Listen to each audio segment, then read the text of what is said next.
Hello दोस्तों, तो आज के इस वीडियो में हम कुछ प्रश्नवाचक हिंदी वाक्यों को अंग्रेजी में ट्रांसलेट करना सीखने वाले हैं।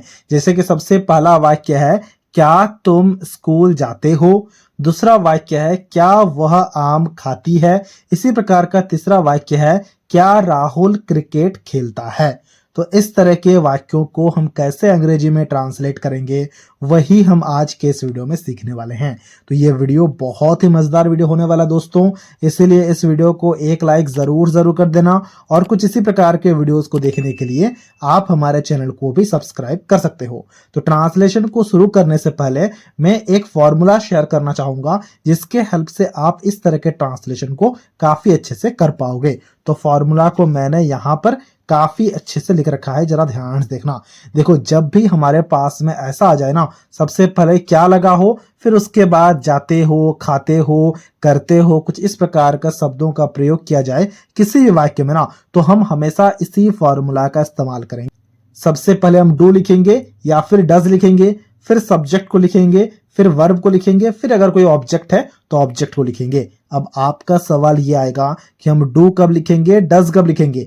वो सारा चीज सब्जेक्ट पर डिपेंड होगा। सब्जेक्ट का मतलब क्या, जैसे कि यहां पर लिखा है, क्या तुम स्कूल जाते हो, तो तुम यहां पर सब्जेक्ट है। ठीक है, तुम का मतलब क्या अंग्रेजी में, तुम का मतलब यू, तो यू हमारा सब्जेक्ट हो जाएगा। अब यहां पर भी मैंने काफी अच्छी से चीजों को लिख रखा है कि कब हम डू का इस्तेमाल करेंगे और कब हम डज का इस्तेमाल करेंगे। कभी भी आई आ जाए, वी आ जाए, दे आ जाए, या फिर अगर यू आ जाए, तो इनके साथ में हम हमेशा डू का प्रयोग करेंगे। और अगर ही, सी या फिर किसी व्यक्ति विशेष का नाम आ जाए, जैसे यहां पर राहुल लिखा गया है, तो उनके साथ में हम हमेशा डज का प्रयोग करेंगे। बात समझ पा रहे हो? ठीक है, तो सबसे पहले सवाल में देखो, यानी कि सबसे पहले वाक्य को देखो। सबसे पहले वाक्य में है क्या, सबसे पहले वाक्य में क्या तुम स्कूल जाते हो, तो सबसे पहले हमें डू या फिर डज लगाना है। लेकिन सब्जेक्ट क्या है, सब्जेक्ट है तुम, तुम का मतलब यू होता है, और यू के साथ में हमेशा डू लगता है। तो यहां पर सबसे पहले हम लिखेंगे डू।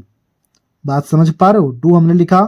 डू को लिखने के बाद हम सब्जेक्ट को लिखते हैं, क्योंकि यही तो हमारा फॉर्मूला है। देखो, फॉर्मूला है डू, फिर सब्जेक्ट, फिर वर्ब, फिर ऑब्जेक्ट। ठीक है, तो सब्जेक्ट क्या है, तुम सब्जेक्ट है, तुम यानी कि यू सब्जेक्ट है, तो हमने यू लिखा।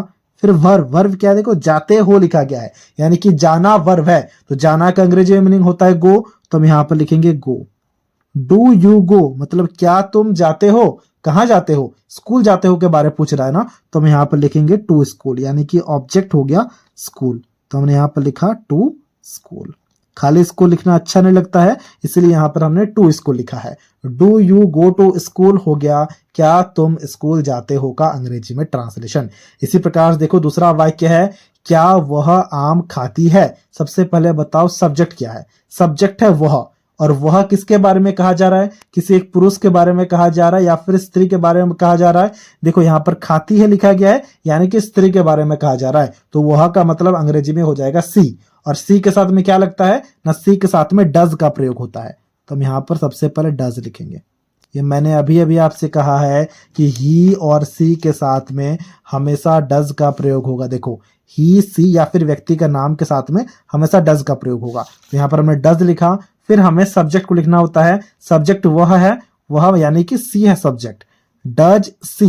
ठीक है, ये हो गया डज और सब्जेक्ट। फिर वर्ब, वर्ब क्या है, देखो खाती है, यानी कि खाना वर्ब है, खाना का अंग्रेजी में मीनिंग होता है ईट, तो हमने यहाँ पर ईट लिखा। फिर हम यहाँ पर ऑब्जेक्ट को लिखेंगे, डज सी ईट मतलब क्या वह खाती है, क्या खाती है, आम, तो हम यहाँ पर मैंगो लिखेंगे, डज सी ईट मैंगो। ये हो गया हमारा सबसे पहले वाक्य का ट्रांसलेशन। हाँ, एक और बात का हमें ध्यान रखना है कि यहाँ पर हमें हमेशा क्वेश्चन मार्क लगाना है। तो जो सबसे पहला वाक्य था उसका जो ट्रांसलेशन आया था, वहां पर भी हम यहाँ पर क्वेश्चन मार्क लगाना भूल गए थे, तो इसे हमें जरूर से जरूर लगाना है, क्योंकि ये कोई ना कोई क्वेश्चन पूछा जा रहा है। ठीक है, ठीक है, चलो इसी प्रकार से देखो, तीसरा वाक्य क्या है, तीसरा वाक्य में लिखा गया है, क्या राहुल क्रिकेट खेलता है। सबसे पहले बताओ सब्जेक्ट क्या है, सब्जेक्ट राहुल है, और राहुल यानी कि किसी व्यक्ति का नाम है, व्यक्ति का नाम अगर आ जाता है तब भी हम हमेशा डज का प्रयोग करते हैं, तो यहां पर हमने डज लिखा। ठीक है, डज, फिर हम सब्जेक्ट लिखेंगे, सब्जेक्ट क्या है, राहुल, व्यक्ति का नाम है, इसीलिए हम हमेशा जो सबसे पहला लेटर है उसे कैपिटल लिखेंगे, तो हमने यहाँ पर राहुल लिखा, डज राहुल। तो ये हमारे पास में हो गया डज और सब्जेक्ट। फिर वर्ब क्या है, खेलता है, यानी कि खेलना वर्ब है, खेलना का मतलब होता है अंग्रेजी में प्ले, तो यहाँ पर हमने प्ले लिखा। और ऑब्जेक्ट क्या है, ऑब्जेक्ट यहाँ पर है क्रिकेट, तो हम यहाँ पे लिखेंगे cricket. Does Rahul play cricket, ये हो गया क्या राहुल क्रिकेट खेलता है का अंग्रेजी में ट्रांसलेशन। इसी प्रकार से देखो यहाँ पर चौथा वाक्य भी दिया गया है।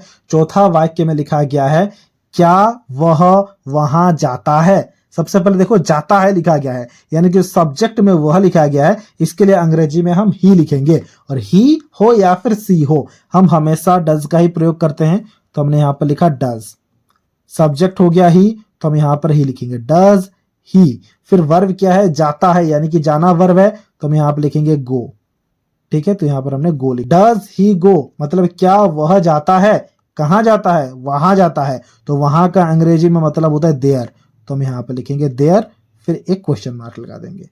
डज ही गो देयर हो गया क्या वह वहां जाता है का अंग्रेजी में ट्रांसलेशन।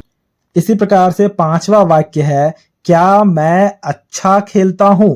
सबसे पहले बताओ सब्जेक्ट क्या है, सब्जेक्ट है मैं, यानी कि आई सब्जेक्ट है, और आई के साथ में क्या लगता है ना, आई के साथ में, वी के साथ में, यू के साथ में और दे के साथ में हमेशा डू का प्रयोग होता है, तो हम यहां पर लिखेंगे डू।